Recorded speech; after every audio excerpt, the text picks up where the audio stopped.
Okay, everybody, I think we're about to get underway. If you could find your seats, please.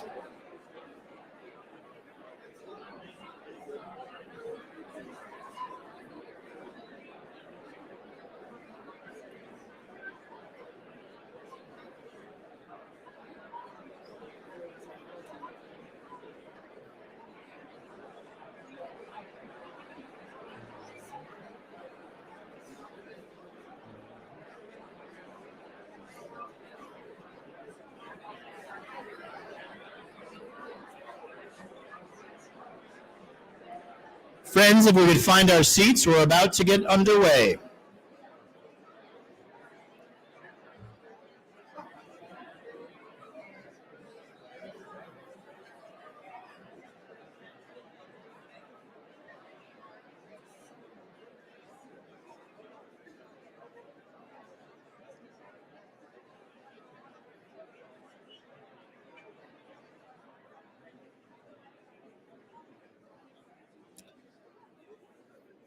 Welcome back to the DeNicola Center for Ethics and Culture Conference, Fall Conference. It is my great pleasure to introduce my colleague and friend, Gary Anderson. He is the Hesburgh Professor of Catholic Thought in the Department of Theology here at Notre Dame, as well as a faculty fellow of the DeNicola Center for Ethics and Culture. His specialty is in the area of Hebrew Bible and the Old Testament.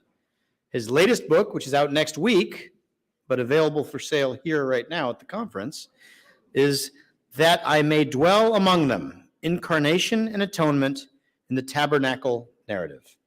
Friends, Gary Anderson.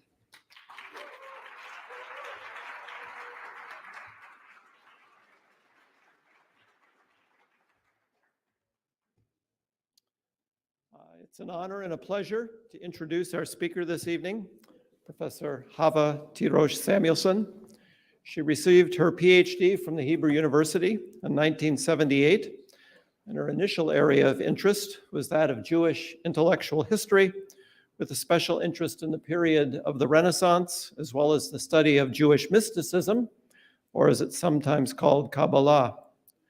She's currently the Regents Professor of History and the Irving and Miriam Lowe Professor of Modern Judaism at Arizona State University. She served this university for some 25 years. As her scholarly career has progressed, so has the range and depth of her intellectual achievements. In her many publications, she's covered a wide variety of topics in the fields of intellectual history and the interface of religion and science.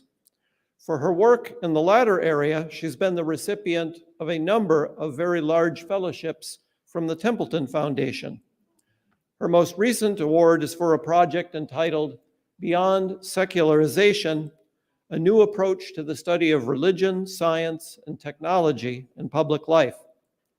She is uniquely situated in terms of her competence and native intellectual interests to address the concerns of this conference.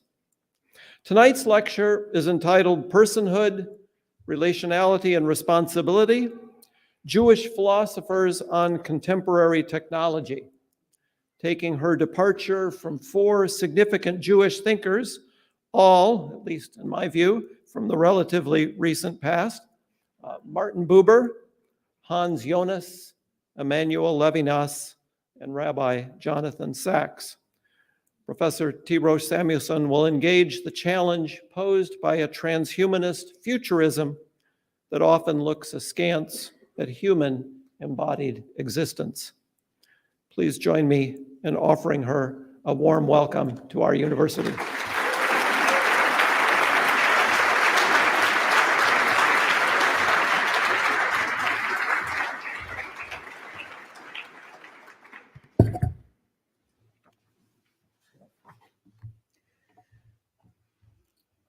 All right, good evening and Shabbat Shalom.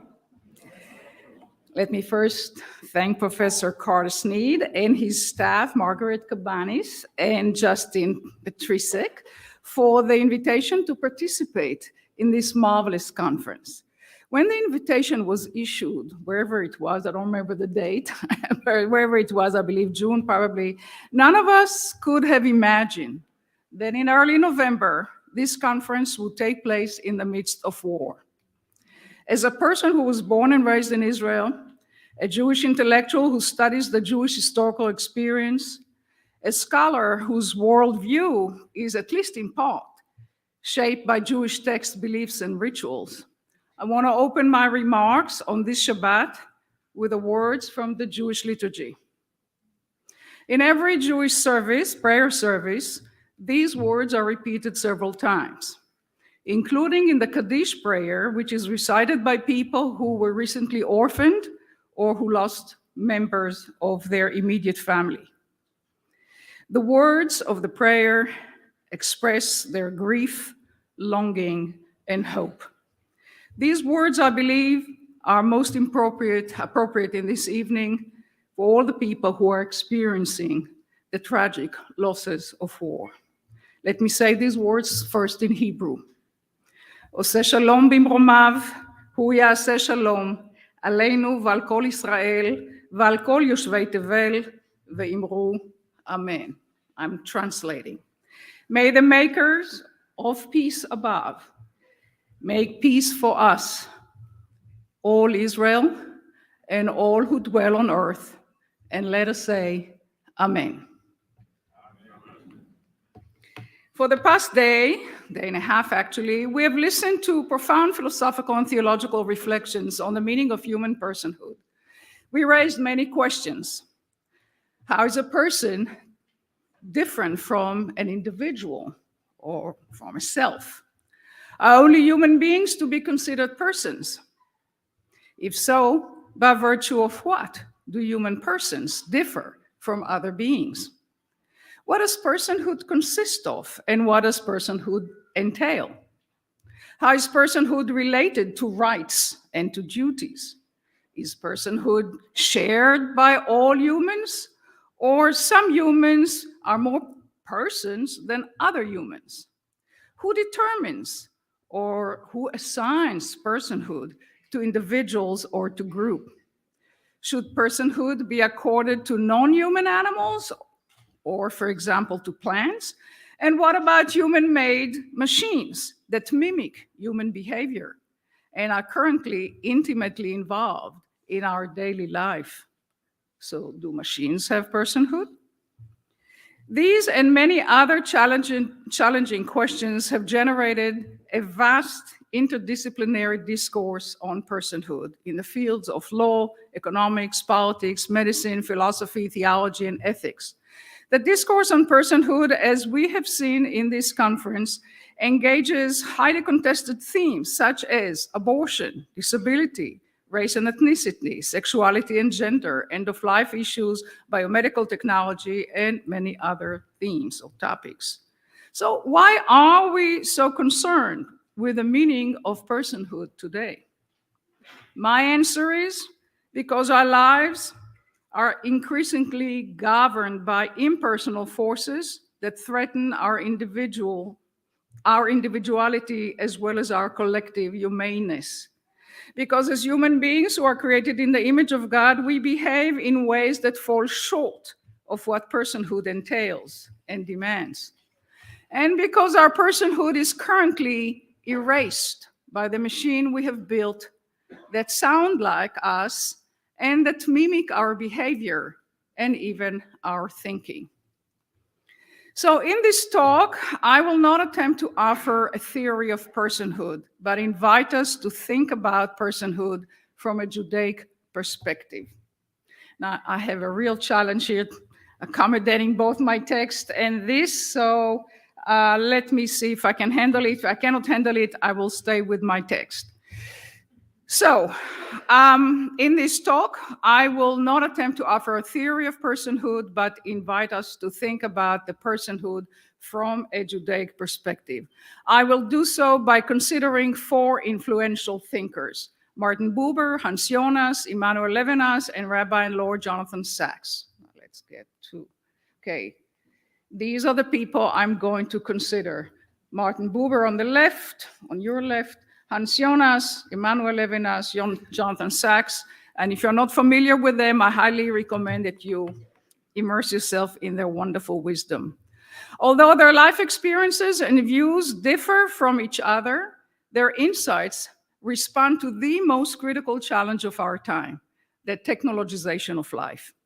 The ideological justification for this challenge is articulated by transhumanism, an intellectual movement that promises salvation by means of technology. Now, since I've written quite extensively, and I should also admit critically, about transhumanism, I will not repeat my critique tonight. Rather, I wish to share with you my conviction that Judaism, and especially these 4 Jewish thinkers, offer us fruitful vantage points from which to assess the technologization of life and critique the transhumanist vision. In their distinctive ways, the 4 Jewish thinkers defended the preciousness of being human and cherished the mystery of human life, a mystery that ultimately resists philosophical analysis. Our 4 Jewish thinkers do not try and didn't try to explain away the mystery of human existence. They only shed light on it. Buber emphasized the relational nature of personhood. Jonas highlighted our embodied and embedded physicality and our responsibility for future generations. Levinas spoke about infinite responsibility of the irreducible other who imposes that responsibility on us. And Rabbi Sacks reflected on personhood and human freedom, because personhood is grounded in divine creation, creation in the image of God. Taken together, these thinkers teach us that if we wish to live in peace with each other, with nature, and with the artifacts we make, we must pay attention to relationality, embodiment, responsibility, and freedom. Now, the structure of my talk, obviously very simple. Start with Buber, then go to Jonas, then Levinas, and conclude with Sacks and a few more concluding comments or reflections. So let's start with Buber. I'm not going to go through the various details of his life, but those who are familiar with it it will be a little bit easier for you if you know how to locate him. I will show you this book, famous book, Ich und Du, I and thou, I and you, and we'll start with that. So in this very famous book, Buber begins, in the beginning is relation. Goes on in the next page, there is no I taken in itself, but only the I of the primary word I, thou, and the I of the primary word I, it. So in the beginning is relation, of course, echoes the book of Genesis as well as the Gospel of John. Ontologically, epistemically, and ethically, relationality is primary. Relationality is constitutive in being human because it is through the encounter with the other that one develops as a whole person. Relational personhood is marked by dynamic interaction, mutuality, and reciprocity. We are who we are, and we become who we are by virtue of these relations. But only one type of relation, the I-thou relation, helps us to become fully human persons and not only human individuals. These two primary words, okay, this is the point I just made, and we'll go here so you can look at that while I'm talking. So these primary words express different orientations to the world. I-it relation is monological, based on reducing the object to the quality that may be noticed thanks to ready-made categories. In I-it relations, we perceive, sense, feel, imagine, think, and experience something, but only by traveling, as Buber beautifully put it, over the surface of things, such as one wins an experience from them. The I-it stance is characterized by the subject-object duality that is marked by our separation from whatever we encounter through objectification, and marked by control. We arrange, we order, we categorize the world of objects which we experience only through our own filters. The I-it relations is indeed one-sided, but it is also necessary and even inevitable. In the I-it world, we exist as individuals who are separate from others in a self-contained, isolated way, precisely because I-it relation is about control, predictability, objectification, possession, and use. It keeps us as individuals who perceive of everyone and everything as an object of personal consumption and gratification. The I-it stance prevents us from becoming full human persons, since personhood develops only in relations to the presence of the thou. Personhood emerges out of a dialogue with the other rather than objectification of use of the other, and dialogue cannot be thematized or objectified. It can only be experienced through mutuality and reciprocity. Personhood, then, is a living dialogue that we practice in our own embodied and embedded way. So let me move a little bit. The next slide basically summarized what I just said to you, so I'll leave it here for a second. But if human personhood emerges through dialogue, who are the partners to I-thou relations? It is well known that Buber extended the I-thou relations to non-humans, to organic things such as plants and animals, to inorganic things such as rocks or a piece of clay, and to spiritual entities such as gods or God. One can have an I-thou relation with natural entities. For example, in his case, he had a beautiful passage about a horse, a cat, and a tree. And this morning I heard a beautiful paper about personal relationship, I-thou relationship with a crane and a swan. Beautiful paper. Instead of looking at the natural entities as objects for use or benefit, we treat natural entities as subjects that are allowed to be themselves and whose essence doesn't depend on a human point of view or interest or desire. When we regard nature as a moral subject that addresses the I as a thou, we do not take control of nature and we do not seek to manage nature. Instead, we embrace and we identify with nature, but without ignoring its otherness. So for Buber, then, personhood admits to various degrees based on the capacity for reciprocity. With living organism, reciprocity may be purely imaginary. More personhood is found in animals. As he said, the eyes of an animal have the capacity for a great language. And all those who have domestic pets probably would concur that pets are persons with distinct personalities. The absolute person is God, as Buber put it, him that whatever else he may be in addition enters direct relationship to us human beings through creative, revelatory, and redemptive acts, and thus make it possible for us to enter into direct relationship with him. God, the absolute person God, the absolute person, is our interlocutor who always embraces us as thou. Unlike humans who oscillate between the I-thou and the I-it relations, and unlike lower degree of personhood who are on the threshold of this relationship. But now, So if you need a kind of a summary of the dialogical situation, this particular slide helps to capture that very point. But now we have to ask the next question: can we have an I-thou relation with things? Buber's response is instructive, but to understand his approach, we need to place his work in the proper historical context. Now, Buber lived through the emergence of modern technology at the dawn of the 20th century. The rapid processes of industrialization, mechanization, and urbanization gave rise to a robust critique of modernity and the instrumental rationality that undergirded it, especially from European intellectuals under the sway of Nietzsche. I refer to Theodor Lessing, Ernst Toller, Ludwig Klages, and Oswald Spengler. All of them critiqued the culture of disenchantment and the engineers that made it possible and brought it about.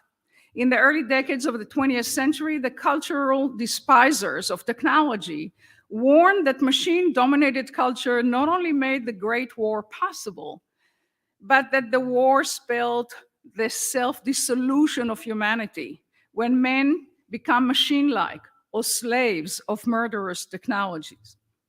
While the critics decried the rise of mechanical society, there were all other intellectuals who expressed deep faith in modern technology as a liberating force of humanity.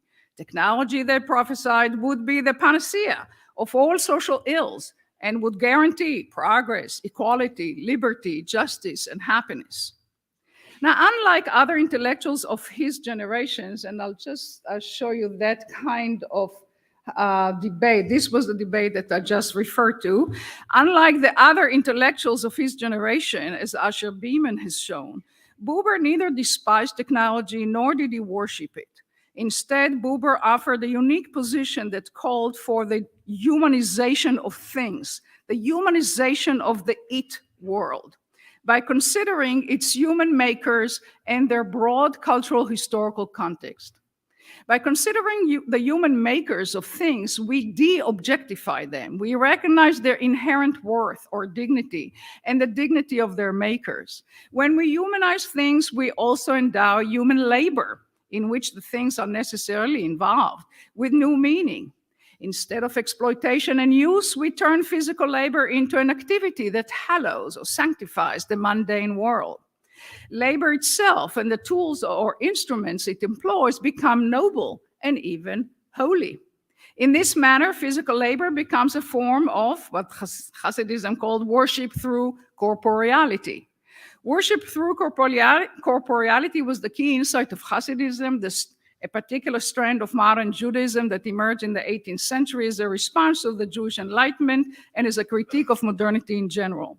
In Hasidic theology, the mundane world is enlivened by divine sparks with which human beings can interact and release them from their corporeal through intentional mindful labor. In Hebrew, that's called kavanah. And this is a Kabbalistic idea. I'll be glad to explore it with you if you're interested.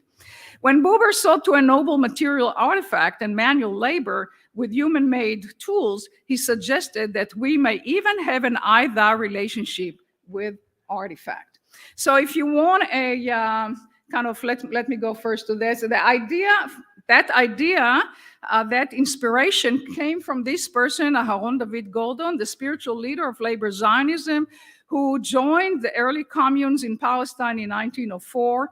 He was a marvelous thinker, and people finally begin to catch up with the importance of his thought. There are a lot of new work that is done, but related to A.D. Gordon. The reason I bring it up is that it enables us to think in a new way about the relationship to things. Now, take a look at this particular slide, and you'll see a reference to this book, The Piano Shop on the Left Bank. If you're not familiar with it, I highly recommend. It's a wonderful example to show how you can have a relationship with pianos in the way that Buber understood. In other words, you have to look at those instruments as part of culture. There's a whole language that is connected to them. You can really care about who made the piano, at what place and what time. There's a whole world of culture, sociality, language, intentionality, interpretation, and more. So this is a beautiful example how Buber's ideas, as far as artifacts are concerned, can be illustrated. So now what about this? What about our relationship with AI? I would say that here we're dealing with something different than, let's say, just a piano. And piano is a modern thing. It was created around 1700, I understand. Now, the human-made machine and devices we have built with human engineering ingenuity and skills are not mere tools. They are becoming closer and closer to being persons, quote unquote, especially when we name them, Alexa, Siri, and what other name. Can we have an either relations with them? Do these devices expand our personhood or, in fact, restrict and even obliterate our personhood? Superficially, automated systems are like us because they use language, and thanks to Ray Kurzweil, they also seem to have a voice, or at least you can hear them, and they respond to our requests, inquiries, and commands so successfully that we even call them personal assistants. So today, human-made machines control all aspects of our life: transportation, communication, economics, finance, politics, war, law, government, human relations, education, and even our bodies, our own bodies. As our world becomes more technologized, it becomes more impersonal and less humane. The most worrisome aspect of the process is that the humans who excel in the making and the use of these technologies have themselves lost their humaneness, becoming careless and mean exploiters of others, especially children, women, and the elderly. We may give personal names to AI systems and digital devices, thus deluding ourselves that we have personal relationship with them. We may even feel responsible toward the proper maintenance and functioning of the technological system or gadgets we have created. But there's no mutuality here. The digital gadgets do not have the same care and responsibility toward us, including toward their own makers. It is precisely this lack of caring that make it easy for criminals who gain expertise in automated technologies to exploit the technology for the purposes of preying on people who are not technologically adept, inflicting enormous harm, misery, and suffering. Why did we allow this to happen? Why have we created such a world in which our personhood has been disregarded, dismissed, and ultimately eviscerated? Contemporary technology has exacerbated the I-eat world and at the expense of the I-thou world that Buber envisioned. To people my age, this may not be so tragic, since we have a good number of years behind us of seeking and successfully finding I-thou relations. But what about our children, grandchildren, and their descendants? What is our responsibility toward these future generations? Do we owe them a different kind of world? Hans Jonas answered this question. Part 2 on Hans Jonas. Hans Jonas was remarkably prescient about the novelty and power of modern technology. In his The Imperative of Responsibility, or in German Das Prinzip Verantwortung, Jonas articulated our human response to the trauma of World War II, in which new technology was unleashed on humans by other humans. By mid-20th century, the destructive power of human-made technology was in full display. In Auschwitz, technology industrialized death. And in Hiroshima, technology proved the ability of the human species to obliterate itself, along with the obliteration of other forms of life. Jonas responded to the threats of technology by highlighting the necessity of protecting human embodied existence and asserting our responsibility for future generations and for life on Earth. Jonas correctly claimed that modern technology is more than mere instruments to be used for human purposes. Modern technology forces human beings into a dialectical situation. Our attempt to bring the external world under our control and our power ends with the power of technology to destroy or radically refashion the very subject whose power it is. Jonas also correctly grasped the power, and sorry, while I'm saying this, you can take a look at some of his biographical facts. Jonas also correctly grasped the power of modern technology to set in motion a causal chain that has a profound effect on objects and peoples in very remote places, in future epochs, and understood that these changes are irreversible. If mistakes are made, correcting them is very difficult and in many cases impossible. Thus, modern technology, especially biotechnology and AI technology, changed the moral situation and undermined the entire pre-modern framework of human action. Jonas's task was to articulate a new ethics of our technological age that could take the new situation into consideration. So, what was so insightful about his ideas? What's most insightful was the fact that he experienced as a soldier in the British Army fighting in Germany during World War II. He experienced the power of technology to destroy the possibility of future life. And he therefore became a champion of organic life. That's what this book summarizes for you, this slide summarizes for you. So Jonas gave a phenomenological account of organic, including human life, and taught us to honor the natural world of which humans are an integral part. He fused philosophical thinking of being with the science of evolutionary biology. I think I can go, well, no, let's say with that. He fused the philosophical thinking of being with the science of evolutionary biology. He grounded ethical obligation in the ontological claim that it is based on value of all living beings that exhibit for life itself. He offered new approach to the question of value in nature, and he insisted that nature is inherently value-oriented.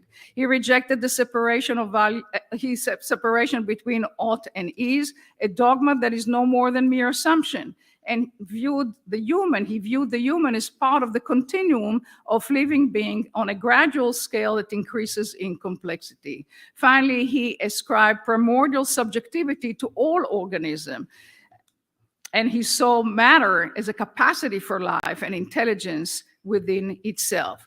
So Jonas really gave us a very complex phenomenology of life, and his ethics really is grounded in ontology. The key aspect of his ontological ethics is the notion of obligation. The perception of an obligation contained in being itself has enough force to elicit a response in the human. The obligation is based on being and is based on being that exists objectively. All human beings have the capacity to perceive it and respond to it. This capacity has evolved over time as humans develop the kind of mind that they have. In Jonas's ethics, consciousness and conscience arise and expand together. So in continuity with Buber, Jonas sought to reconfigure the subject-object split and overcome the rift between matter and spirit, between is and ought, as a crucial step toward responsibility for nature and for future generations.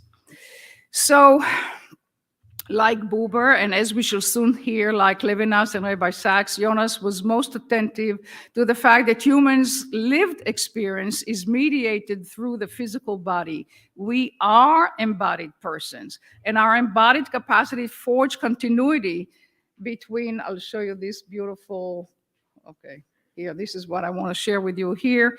And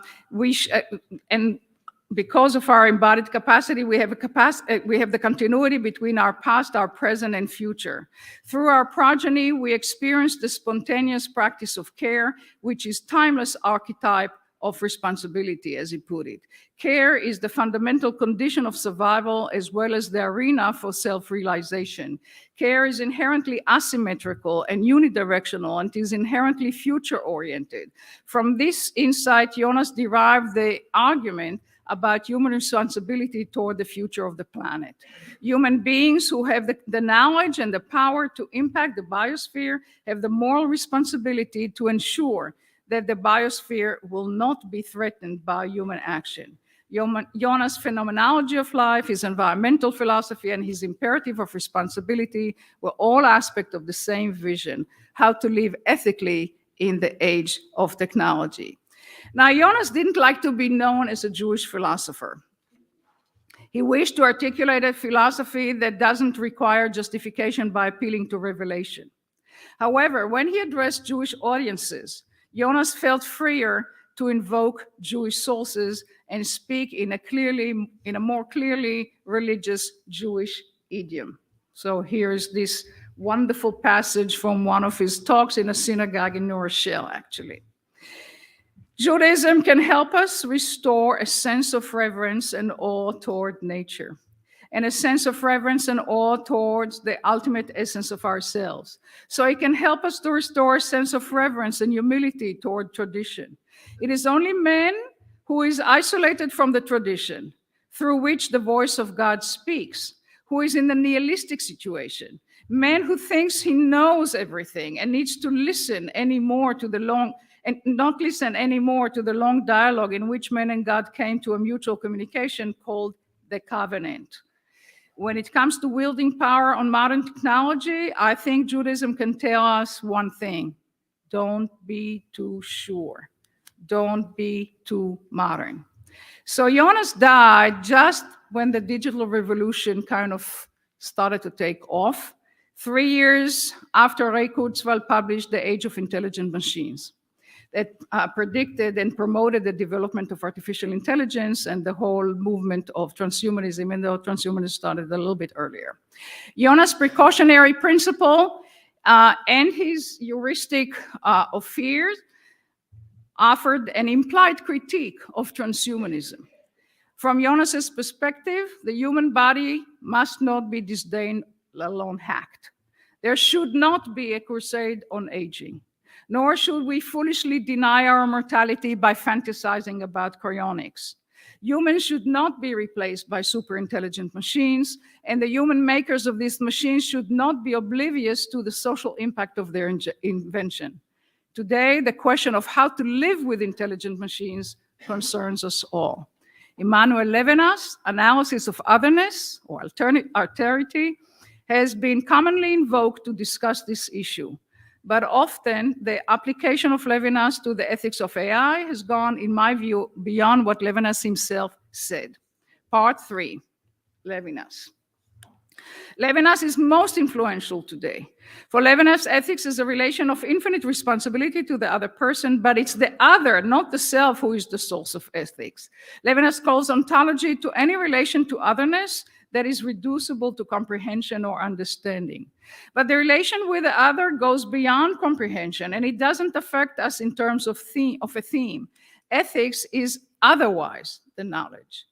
This is what Levinas had in mind when he claimed that ethics is first philosophy. That is, ethics is the attempt to describe a relation with the other person that relationship cannot be reduced to comprehension. Relation to the other is about presence. It's the encounter, the face-to-face encounter or face-to-face relation with the other, which is not a relation of perception or vision, but is always linguistic.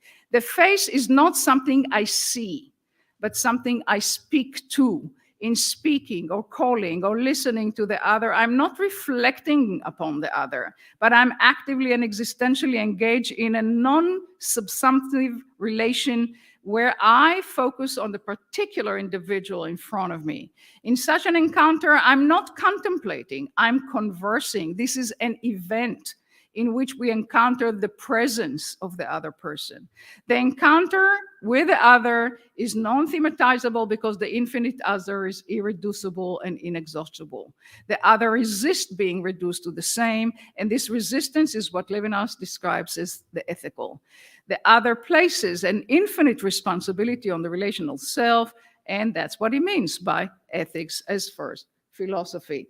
To those who are not familiar with Levinas, don't know what he looked like, here is a picture of him and a quick summary of his key dates in his life. This is some of his very famous books. It's really amazing what kind of industry we have today on writing about Levinas. But Levinas really is the key idea that I wanted to share with you, this notion of the irreducible other. So Levinas defends personhood or subjectivity, but this is not intentional consciousness as it was for Husserl, for example. It is life as lived, Like Jonas, Levinas focuses on the materiality of life, on the love of what life lives, love of what life lives from, namely the sensible, material world. Levinas and Jonas, we should remember, both of them were soldiers in World War II. Levinas was a soldier in the French army, and he fell as a prisoner of war. He spent 4 years as a prisoner of war in German labor camp, and his experience in the war was very important to developing his ideas. So like Jonas, Levinas's work offers us a material phenomenology of subjective life, where the conscious ego of representation is reduced to the sentient self of enjoyment. This self of enjoyment is capable of being claimed or called into question ethically by the other person. The other calls into question my spontaneity, my freedom. The ethical subject of Levinas is a sensible subject, not a conscious subject.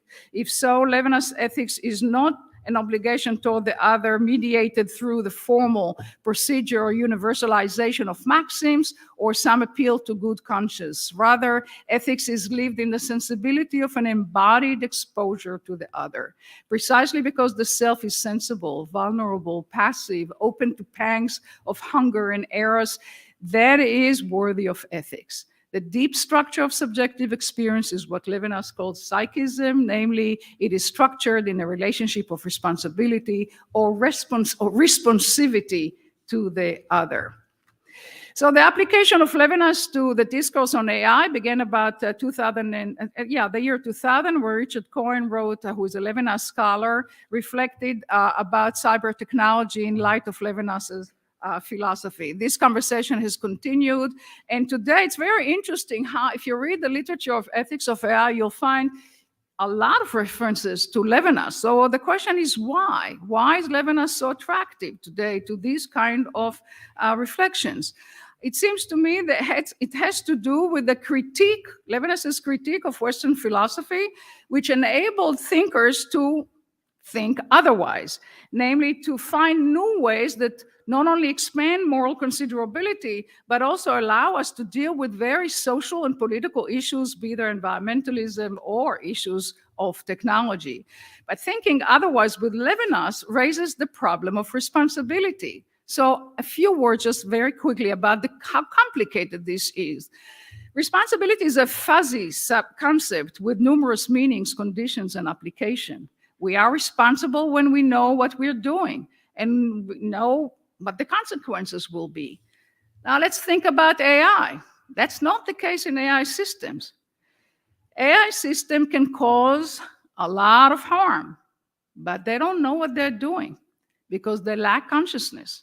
So I share the view of Deborah Johnson and Mark Ockelberg, who say that machines can be agents, but they cannot be moral agents because they lack not only consciousness, but also free will, emotions, and the capacity to form intentions and the like. If machines and algorithms are irresponsible, where does responsibility lie? Is it with the innovator of the technology, the owner of the technology, maybe the user of the technology, maybe the one who benefits from the technology, or maybe the one who regulates the technology, or perhaps all of the above? This is a genuine conundrum, and it makes the question of personhood, relationality, and responsibility even more complex and acute.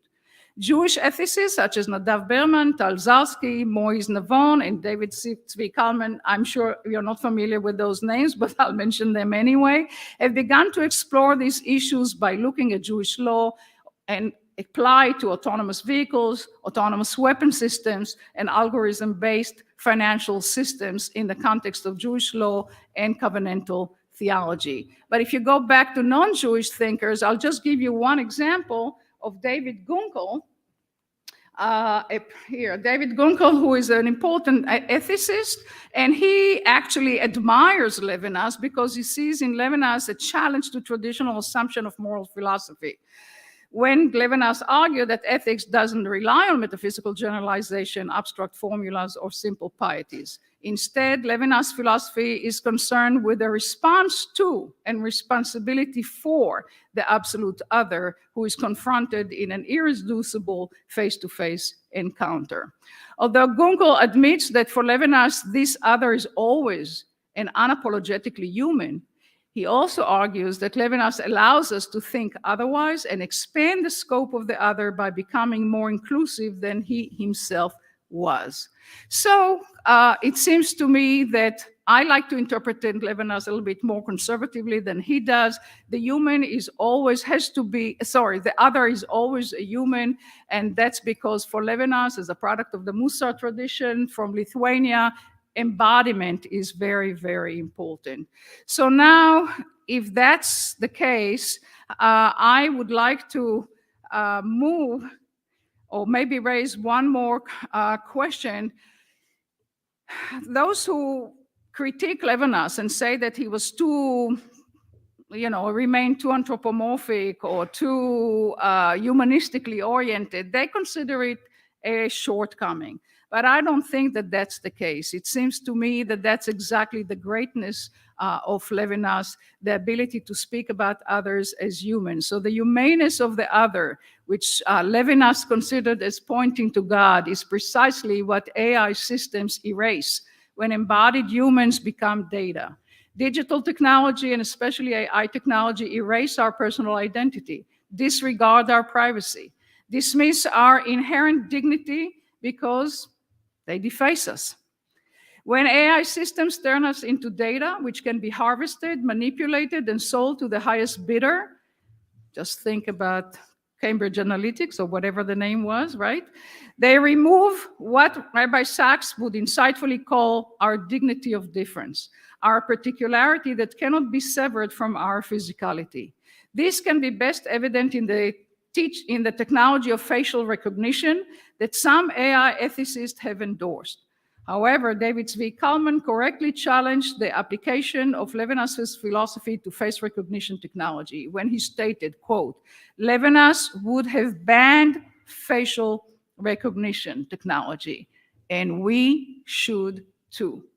In the age of deep fake, our personhood is abolished, and with it, our authenticity and our responsibility to the dignity of difference.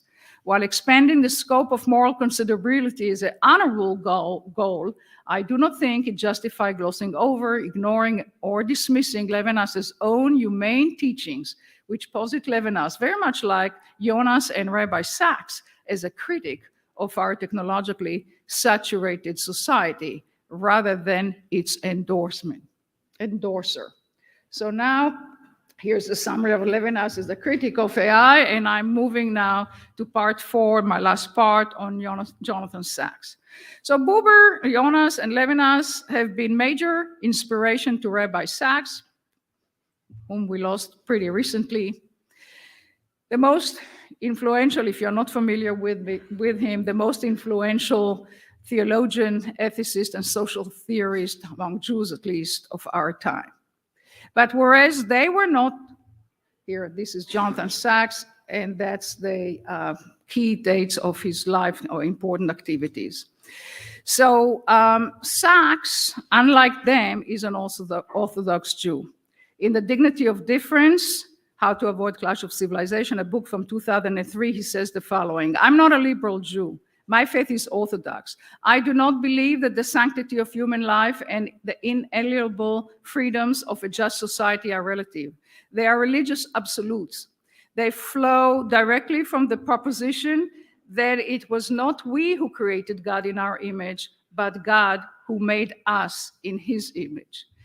These religious absolutes, Rabbi Sachs asserted, are the very tradition that Jews, Christians, and Muslims share.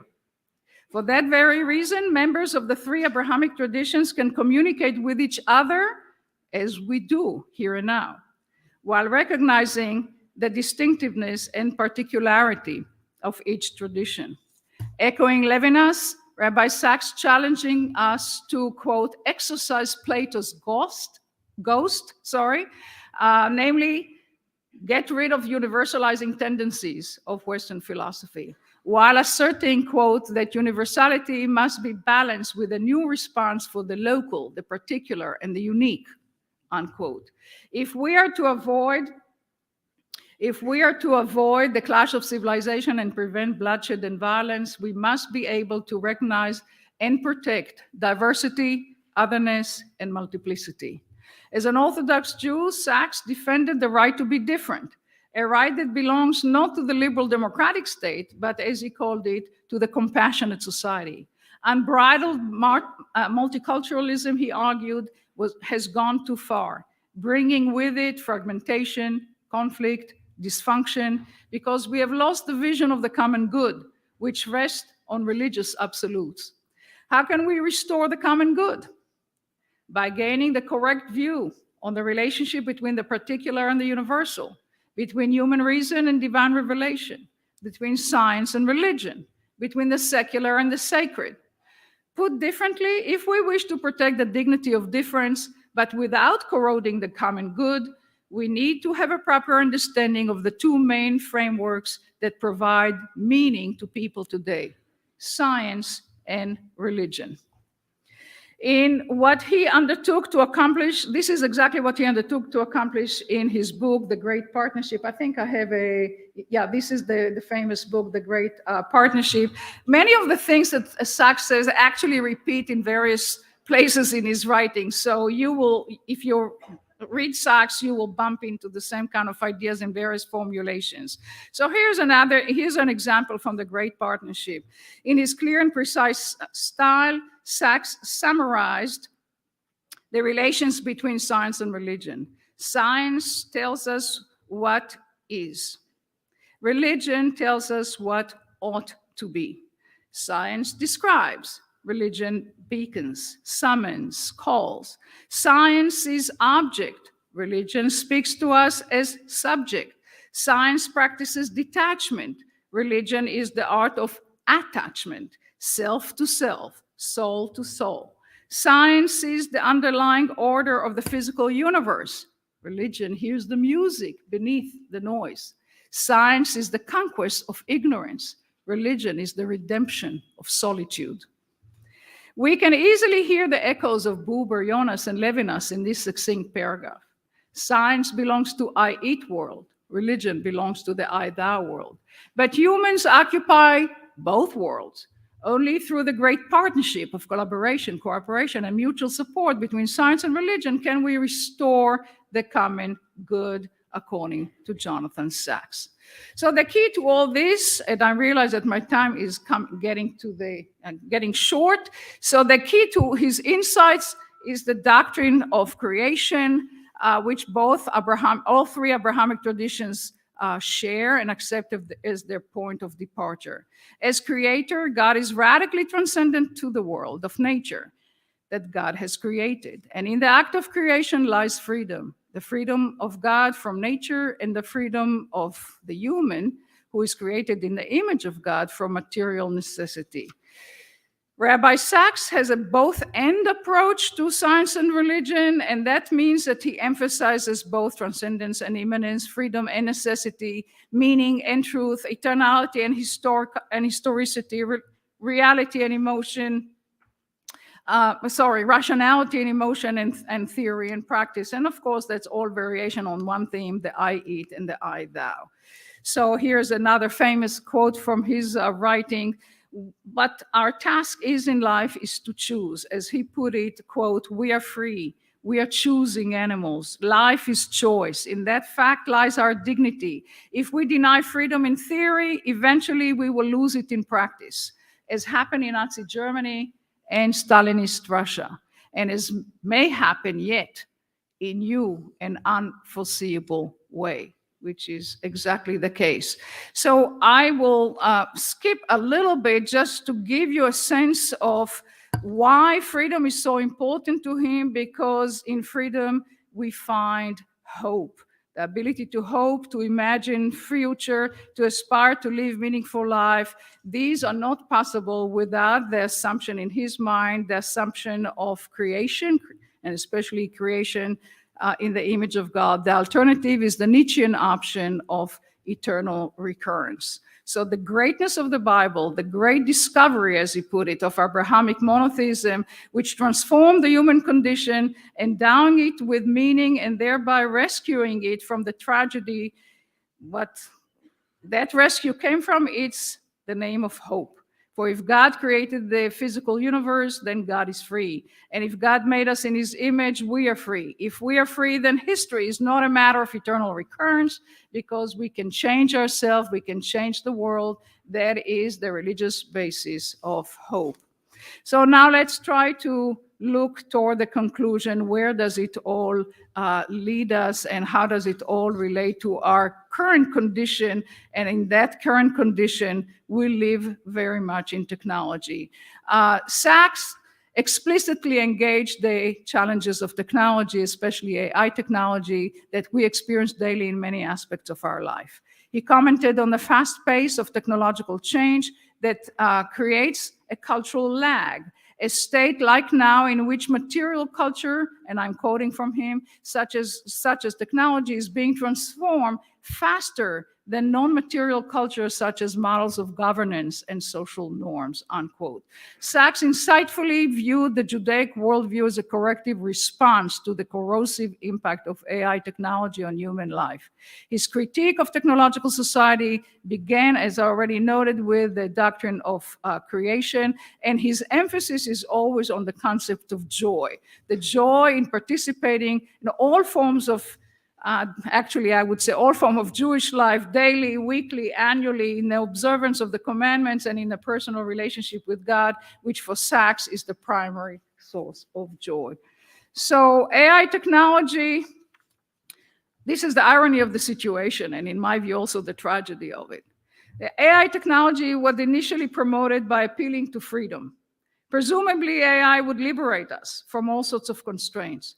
AI systems are supposed to enlarge the scope of human freedom by replacing workers from tedious labor, by shortening the decision-making processes through fast data analysis, or by translating bodily function into medically relevant information that leads to better health outcomes. Mostly, AI technology promises greater freedom concerning one resource that humans need most: time. In its split-second calculations, AI technology can handle problems that earlier would have taken months, if not years or centuries. But does freedom lie merely in calculation? Can AI systems make decisions that negate or disrupt the way it was designed? I don't think so, and neither would Rabbi Sachs. For him, human freedom means freedom to err, to be accountable for choices, the freedom to repent and to ask for forgiveness, and the freedom to forgive. None of that can be ascribed to AI. So to conclude, we live in an age that shifted from the biological to the computational and the informational. Those who celebrate the shift present it as a fact that accounts for how the future must and will develop. The technologization of life is presented as a deterministic process in which no freedom is possible, since in this narrative, at no point can we decide not to pursue certain technological path. Currently, at least, AI system cannot be considered free, since their algorithm can only function as they were programmed by their human designers. AI systems are artifacts devoid of freedom, and I, for one, am deeply concerned about the increasing power that they exert over our life, while we, biological humans, increasingly lose our freedom, our personhood, our humaneness, and our dignity. All over the world, in authoritarian regimes and in weak and failing democracy, we witness how AI technology is used to curtail or eliminate freedom of thought, freedom of expression, freedom of assembly, as surveillance methods become more sophisticated and more intrusive. AI technology threatens human freedom and the dignity of human life in many domains of contemporary life, but especially in economics and politics, where surveillance capitalism is closely linked to the rise of authoritarianism. So contrary to the dreams of technophiles, be they Ray Kurzweil, Elon Musk, Mark Zuckerberg, Sam Altman, and the list can go on, AI has not delivered us happiness, but rather exacerbated social problems including addictiveness, deceptiveness, shallowness, loneliness, lack of empathy, viciousness, exploitation, misogyny, racism, hate speech, and this list goes on and on and on. So, of course, what you get the gist of my critique. But I have to be honest and say that this is not to say we can revert to an earlier way. Let me just find that. Okay, here is kind of the world in which we live. This is the world of things in which we live, and this is the people. This is where we are today. And we see it all over us, right? You go to restaurants and people sitting with talking to their smartphone instead of to each other.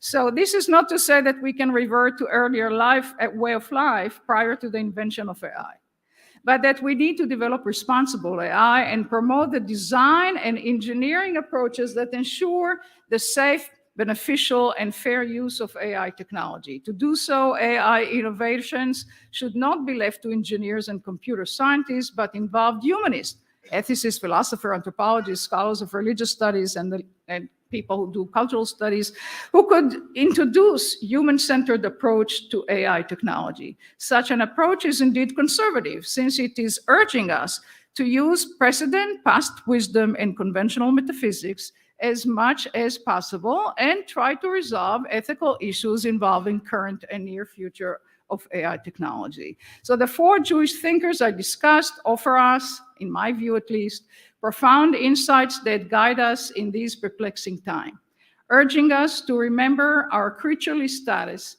and truth of being created in the image of God. Technology is not our salvation. Technology, for the most part, doesn't make us more humane, more caring, or more just.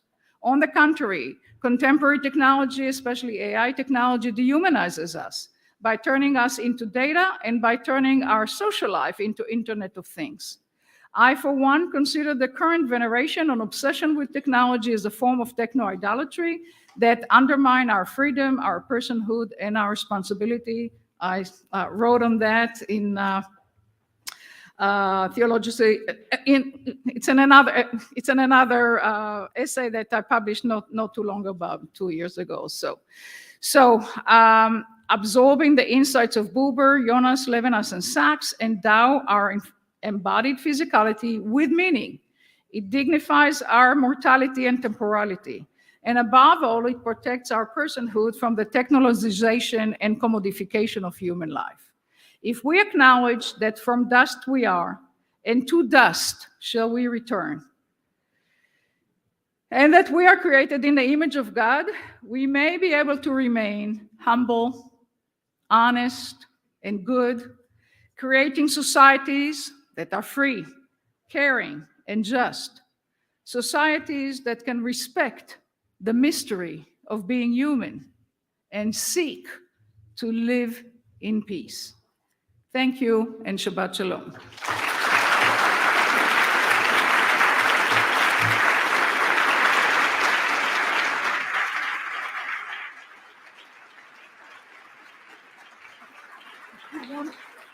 You want questions?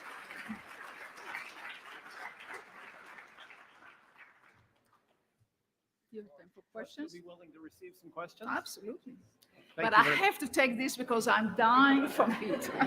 much about this. Thank you. You're very welcome. We have time for a few questions. If you raise your hand, I'll be happy to call on you. Yes, right here. Oh, yes. There are microphones. Oh, there's one back there. Ava, thank you for that really beautiful explication of these philosophers. So here's my question. We elders owe our descendants, that is, many of the people in this room, a narrative that they can use to... Can we ask for some quiet, please? I would like to hear the question. Thank you. We, elders, owe our descendants, the people in this room, and I'm using that term intentionally, a narrative of futurity upon which they can build meaningful lives. And my sense is that Levinas and Buber in particular, and I know Sachs less well, can offer this to our descendants, if you will. And what we need are more of what the literary critic Eve Sedgwick called reparative narratives. And you've offered some of those to all of us tonight. Could you say a little bit more specifically about what, in particular, Buber and Levinas can offer? Narratives of what kind of life is livable for our descendants, meaning the people in the generations below us. Yeah, so I think the word reparative that she used, and obviously Sedgwick was not an observant Jew, but she knew enough about Judaism to have the concept of tikkun olam in her mind. So I think that tikkun olam means mending the world, repairing the world. So that's probably what she had in mind. Now, how do we repair the world? That's open to debate. So she represents a particular kind of gender approach to that question. Not everybody has to agree with that. But I think that both Buber and Levinas would give us a more activist approach toward the world. We have to make it better. We have to identify the problems. We can debate about the problems, but we can at least try to do something about it. So I don't think that there is a recipe here. There's no recipe. But there is, first of all, an attention to the other, to the problem of the other. There's attention to particularities. Stay away from generalities and universal principles. Let's look at this condition, at that person, at that situation, and so forth and so on.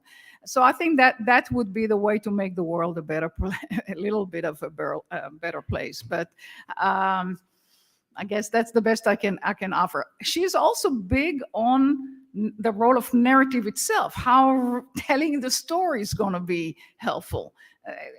We can argue about that. In the end, we do have to come up with policies. We have to deal with specific issues to which there are concrete solutions or not always solutions. So I like the idea of tikkun olam. Obviously, it's been thrown around in any kind of social action today, but it's useful. So I'm not sure I answered all your concern about her or what she brings to the story, but it seems to me that it's an application of the concept of tikkun olam. First, two thank yous. Thank you for the kind words on my presentation this morning on the swans and cranes. And it was beautiful. Thank you so much. And thank you for what a beautiful, beautiful presentation this evening. Thank you so much. Thank you.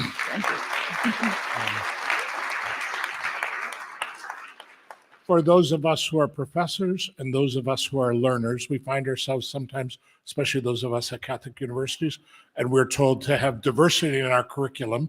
And you're so beautifully presented from a tradition that's other than ours. But do you have one favorite that a professor might think, oh, you should include this in your class, or a student should read? Of the four, do you have a favorite? Oh, a person or a text? Well, how shall I? Well, I would say Buber. Buber is my favorite, but I have a big, now I can handle this a little bit better. Let me show you this book. If you want to know about Levinas, actually Carter knows because I gave him that, not Levinas, I meant to say Jonas. So this book, let me just get to the right slide. Here, the one in the green gives you everything you need to know. That's an edited volume that came out of a conference that I did in ASU in 2005, and it's edited together with my colleague Christian Wiese, who is in Frankfurt, and he's the author of the biography of Hans Jonas. That's the book in the red. So if you want to start with Jonas, Jonas is marvelous, but he's not easy. He's really not easy to get into. He writes in a very Germanic way. He never really mastered either Hebrew or English well enough to write well. So in that sense, it's not easy for students to get into Jonas. Buber is wonderful. And Buber wrote in beautiful ways. So if you ask my real personal favorite is Buber. I think that Buber is very useful to many aspects of life, but it doesn't mean that all problems are solved by a Buberian approach either. Jonathan Sachs, I knew very well personally. He's featured in the Library of Jewish Philosophers that I put together, of contemporary Jewish philosophers. He was a marvelous person. His loss is really, really, really sad because he's 2 years older than me, so I know exactly how old is he. So today would have been 75, and it's a terrible loss. So there's a lot of work now perpetuating and expanding the scope of Sachs' work. It's done in Israel, it's done in England. We had a big conference in Israel and Bar Ilan on that. I was one of the speakers there. So Sachs is a marvelous writer. So the book, let's get you, if you're gonna read one thing out of this lecture, how about this one? Where are you? Here. That last book came out just a few months before he passed away.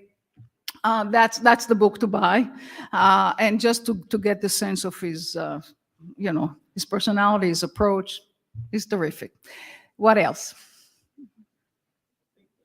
No, because I have time. I don't know where we're going. Right? We're not going anywhere, right? We can. Yeah. The punch will be there. Yeah. Hello. Yes, sir. I'm Liam Waldron from Benedictine College, and thank you for the presentation. My question is, you brought up that relationship of the I-it versus I-thou. How, as members of the younger generation, can we take that in mind and deepen our personal relationships with one another in a way that supersedes the intervention of AI? Beautiful. Number one, turn off your smartphone when you go with somebody to dinner or when you date somebody. But that's when we. So. No, I honestly, I'll be, now you know how old I am, so I can speak from that vantage point. It really pains me to see what's going on among young people today.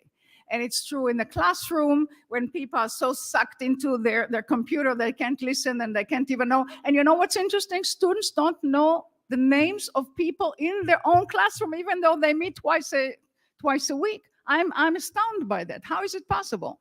So they lose something in the personal communication with each other. How to start? Just to minimize the impact and the presence of technology. We don't have to become enslaved to it, but we have become enslaved. So you probably know about the notion of digital Shabbat. Have you heard about digital Shabbat? Start practicing on Shabbat. 1 day a week, you don't use it. So that's how you begin to kind of create limits. That's where the problems lie. We lost limits, we lost boundaries. Everything is done all the time. And that includes me too, because sometimes when I have to finish a paper or whatever, I'm at 12 o'clock at night, working on my computer. There's something wrong here, and it affects our health. It affects our ability to interact with other people. It affects our ability to love. It affects our ability to care. The list can go on and on. So we just need to put some limits on it, but that's not the thrust of what we get from Sam Altman and all the other people like him. It's really not. And these are the winners. We are the losers. So what we need to do is a little bit of a revolution here, right? And young people can say, enough is enough. Just say that. Exactly as Bill McKibben said the word enough, toward environmental issues, we can say the same thing toward the technological issues. But we need to take control, because right now it's controlling us. We don't control it. So. Thank you. Maybe I think we should bring it to a close. No, give it. When these people are done, let's finish here. Maybe you can ask the questions at break, but I was asked by the convener to bring this to a close. To a close. Okay, so But maybe if I could say just one thing really quickly. Should have said this at the beginning. In Hebrew, you say to a visitor who comes in. In Hebrew, you say to a visitor who comes in, Baruch haba'ah, and meaning, blessed is the one who has arrived in our presence. But I'll say it at the end. Blessed is the one who's come into our presence. All right. Okay. Thank you.